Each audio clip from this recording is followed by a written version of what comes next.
রাইয়াতুন ফি বাইতি যাওজিহা ওয়া ওয়ালাদিহি, প্রত্যেক নারী তার স্বামীর ঘর এবং সন্তানদের ব্যাপারে জিম্মাদার। ওয়াহিয়া মাসউলাতুন আনহুম, সে এই ব্যাপারে জিজ্ঞাসিত হবে।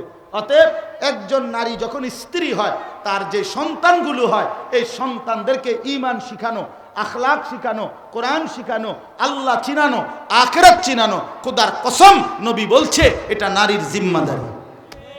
অতএব সে যদি নিজে দিন না শিখে, সে যদি কোরআন না শিখে, সে কি শিখাবে? আমার 4টা ছেলে মেয়ে, আমার 4টা ছেলে মেয়ে, এই 4 ছেলে মেয়ে আমার বিবি কওমি মাদ্রাসায় পড়ুয়া আলেমা, তো সে আমার 4 ছেলের যাবতীয় নামাজ, তার কোরআন শরীফ, সূরা, কেরাত, কায়দা, আমপারার পুরো জিম্মাদারি সে আদায় করেছে, করতেছে, যার কারণে আলহামদুলিল্লাহ বাচ্চারা আল্লাহর কোরআন ছোট্টবেলা থেকেই পড়া শুরু করে দিছে।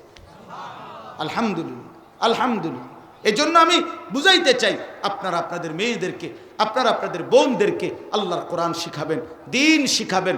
আল্লাহ তাআলা দিন শিখাবার জন্য মেয়েদের জন্য এই আয়োজন।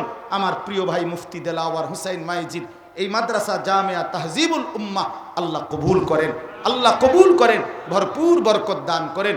আজকের এই মাহফিল, আপনাদের এই সুন্দর করে বসা যাবতীয় ইন্তেজামের মধ্যে মহান আল্লাহ বরকত দান করেন। আমিন।